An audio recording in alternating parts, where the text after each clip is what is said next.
Você já entrou em uma igreja e sentiu que algo estava errado? Pastores pregando mais sobre dinheiro do que sobre a palavra de Deus, promessas de vitórias em troca de ofertas, ensinamentos que não têm base bíblica. Isso é mais comum do que você imagina. E pior, muita gente está sendo enganada sem perceber. Fique comigo, pois hoje iremos descobrir quais são as características da verdadeira Igreja de Cristo, através das respostas dadas por alguns pastores. Prestem bastante atenção. A primeira resposta sobre a verdadeira igreja é com o reverendo Augustus Nicodemos. Infelizmente, depois da Reforma Protestante, houveram algumas divisões em pontos que não eram considerados como essenciais. Então, a primeira divisão foi sobre a questão do significado da ceia, entre luteranos e zwinglianos, se Cristo estava presente e em que sentido ele estava presente na ceia. Os calvinistas vieram depois, não é? Mas a briga primeiro foi entre Lutero e Zwingli sobre o papel, a questão da ceia. Depois houve também uma discussão sobre igreja e Estado, com a relação da igreja para com o Estado. Então houve divisões nesse sentido também. Mas nenhuma dessas, apesar de básica, entre as igrejas protestantes. Se aparece, por exemplo, alguém dizendo, negando... Só por comparação, qual é a diferença entre o protestante e o catolicismo? Aqui, somente a Escritura. A Igreja Católica oficialmente não aceita somente a Bíblia, ela aceita a tradição e a revelação contínua através do Papa e do Magistério Católico. Então já não faz parte do nosso grupo. Não é somente Cristo, porque vai adicionar a intervenção de Maria e a intercessão dos santos. Então não é somente pela fé, porque eles vão dizer que o homem de alguma forma participa através das obras na sua salvação. E portanto não é só antes, que ao meu ver são os cristãos verdadeiros. As divisões elas vêm em questão secundária. Forma de batismo, sistema de governo, relação com o Estado, mais recentemente o papel dos dons espirituais. Então essas questões elas acabaram provocando divisões entre nós, quando nós poderíamos talvez ter tratado isso com mais tolerância, com mais humildade e tudo mais, porque no essencial nós estamos unidos, não é? Vamos acompanhar o segundo a responder sobre o assunto, o pastor Hernandes Dias Lopes. Há muitas igrejas, há muitas religiões, há muitos caminhos, há muitas portas, há muitas vozes. Como saber qual é a igreja verdadeira nessa Babel de vozes? Lá na época da Reforma Protestante, se definiu que a igreja verdadeira tem 3 características. Primeiro, é uma igreja que prega com fidelidade a palavra de Deus. Segundo, é uma igreja que realiza corretamente, biblicamente, os sacramentos.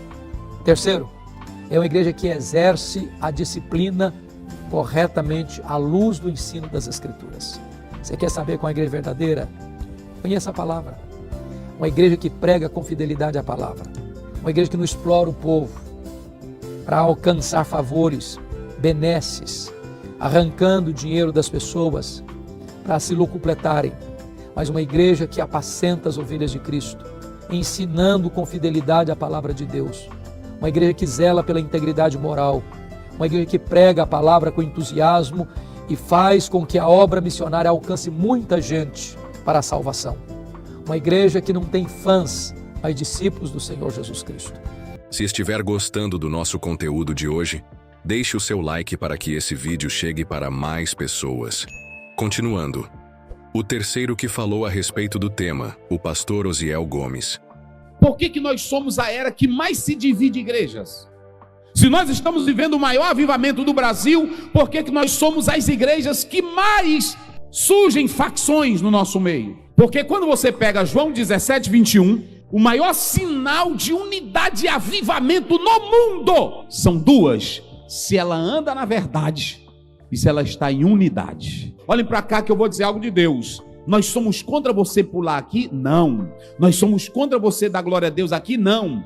Mas vocês podem observar que os crentes mais seduzidos por movimentos, por facções e por divisão de igreja são os crentes da era do Espírito. Porque eles querem espiritualidade sem verdade. Querem espiritualidade sem palavra e sem ensino. E eu louvo a Deus, eu conheço a história do movimento pentecostal, meus irmãos. Eu não vou entrar nela aqui hoje. Mas a falta de uma centralidade pesada na palavra gerou muita divisão. E alguém diz assim: isso é bom para o reino. Divisão nunca é bom para o reino. Isso aqui vai contribuir para o reino. Divisão aonde cria cismas, contendas, desavenças, briga, racha, quebra pau, igreja quebrando, ir para a justiça. Onde é que isso é de Deus, irmão? Onde é que o Espírito Santo está nisso? Como saber se a minha igreja é verdadeira? Eu quero me congregar naquela igreja, ela vai ser uma agência. As pessoas perguntam: pastor, e tem tantas igrejas, e quais são as igrejas verdadeiras? Quando os reformadores entraram em cena, a primeira coisa que eles procuraram saber para rebater é quais eram os sinais de uma igreja verdadeira. Quais eram os sinais? Será se você quando vai matricular seu filho, você procura a melhor escola e o currículo dela. Você quando vai comprar uma roupa, procura a melhor loja. Quando tem problema na justiça, procura o melhor advogado. Quando tem problema na saúde, procura o melhor médico. E hoje que tem uma gama de igrejas no mundo, qual seria a igreja verdadeira? Os reformadores também fizeram essas perguntas. E eles colocaram 3 pontos. Coloque isso aqui para você nunca mais esquecer. Primeiro, eles atentavam para a igreja que administrava bem os sacramentos. Segundo, eles atentavam para a igreja que aplicava a doutrina correta.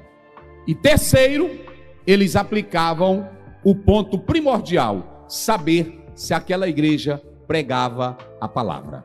O quarto que respondeu a essa pergunta foi o pastor Heber Campos Júnior. O que faz de uma igreja herege, uma igreja apóstata? Então isso é muito importante, a gente aprender com os nossos antepassados e a sabedoria cristã que vem nos acompanhando ao longo dos séculos. Na Reforma Protestante, João Calvino, por exemplo, não foi o único a falar sobre isso, mas ele falou claramente sobre isso, a diferença entre igreja verdadeira e igreja falsa, e a diferença entre igreja mais pura e igreja menos pura. Mais pura e menos pura significa que uma igreja pode estar mais próxima da verdade ou menos próxima da verdade, mas ainda assim seria uma igreja verdadeira. E Calvino orienta a gente a não deixar igrejas que são verdadeiras, ainda que elas sejam menos puras. Por quê? Porque a gente luta para ela ser purificada à luz da palavra.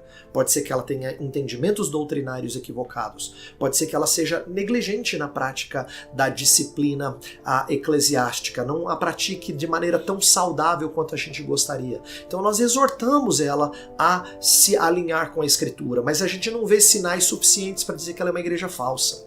Então a Reforma Protestante nos encoraja a permanecermos e lutarmos para que igrejas se tornem mais saudáveis, se tornando mais e mais puras. No entanto, tem um momento em que a gente participa de igrejas em que elas se mostram e se declaram falsas. Por quê? Porque não há mais o verdadeiro evangelho ali.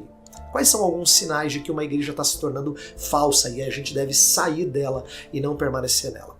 Primeira dica é que quando uma igreja começa a se tornar excessivamente personalista, quando ela é focada demais em uma pessoa, quando ela é focada demais em alguém que representa a igreja e aquilo que ele ou ela fala é lei.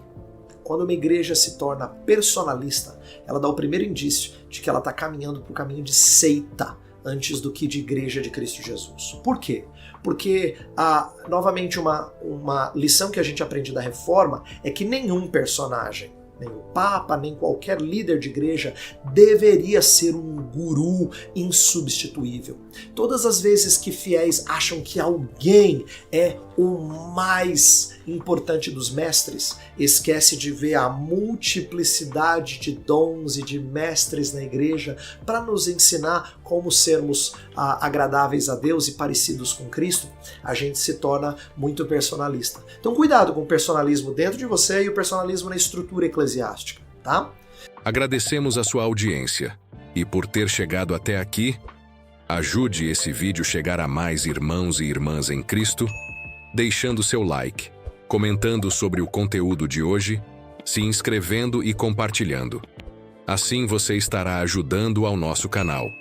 Fique na paz e até a próxima. Um forte abraço.